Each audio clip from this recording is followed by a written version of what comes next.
You ever wonder why Waylon Jennings sang this? Don't ask me who I gave my seat to on that plane.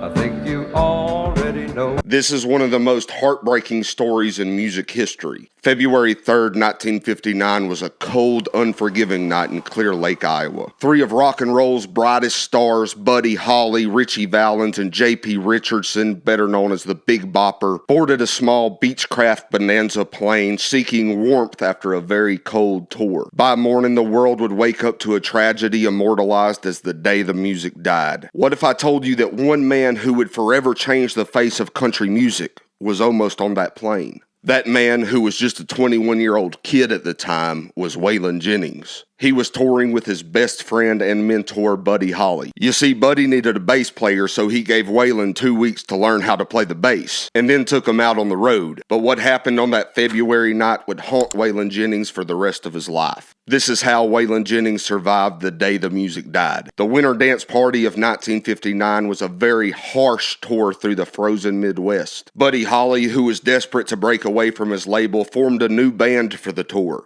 That band included Tommy Allsup on guitar, Carl Bunch on drums, and Waylon Jennings on bass. But the conditions on this tour were brutal, and to make matters worse, their bus didn't have heating. It was so bad that drummer Carl Bunch had to leave the tour due to frostbite. Needless to say, by the time they got to Clear Lake, Iowa, morale was at an all-time low. So Buddy Holly decided that they needed to charter a plane for their next stop in Moorhead, Minnesota. But the plane could only hold 4 people: Buddy, the pilot, and 2 passengers. Here's where it gets interesting. Ritchie Valens, who like everyone else was sick of the cold, asked Tommy Allsup for his seat. So the two decided to settle it with a coin toss. Ritchie called heads and won, and Tommy stayed behind. And then there was the Big Bopper. He had been battling the flu, so he asked Waylon for his seat. And Waylon, being the kind of guy that he was, agreed. And just like that, Waylon Jennings gave up his spot on a plane that was doomed to crash. But before they parted ways, Buddy and Waylon would exchange what would be their final words. Buddy jokingly told Waylon, "I hope your bus freezes up on the way." And Waylon, equally joking, took a shot back. He said, "I hope your old plane crashes." And that one line would haunt him for the rest of his life. Waylon and the rest of the band woke up the next morning to the devastating news. Buddy Holly, Ritchie Valens, the Big Bopper, and the pilot Roger Peterson were all killed when the plane crashed in a cornfield just outside of Clear Lake. Waylon was overcome with guilt, and that haunting last exchange with Buddy Holly would play over and over in his mind. Now, it's important to note that Waylon was just a kid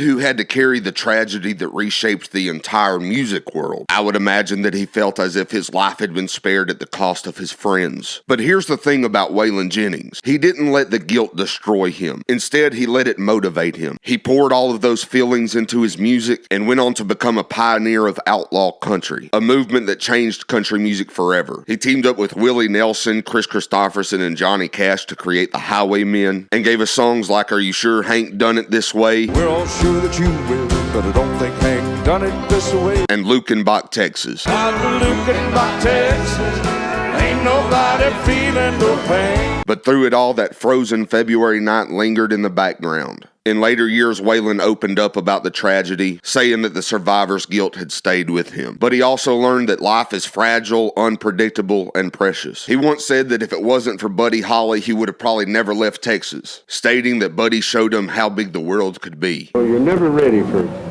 someone dying, and when you feel guilty about it, and everything, you're thinking, trying to find reasons that you might have caused it. I never a week goes by that I don't think of something about Buddy and those guys. Waylon lived his life with a fire that was ignited by Buddy Holly in those early years. And while the day the music died will always be remembered, we should also remember the story of survival, resilience, and the music that came after. So the next time you hear the song American Pie or some of Waylon's music, think about that icy February night in 1959 and all that was lost on the day the music died, and the near misses and the what ifs. If you want to hear another incredible story, click on this video and let me know your favorite Waylon Jennings song in the comments. Don't forget to hit the like and the subscribe and the little notification bell.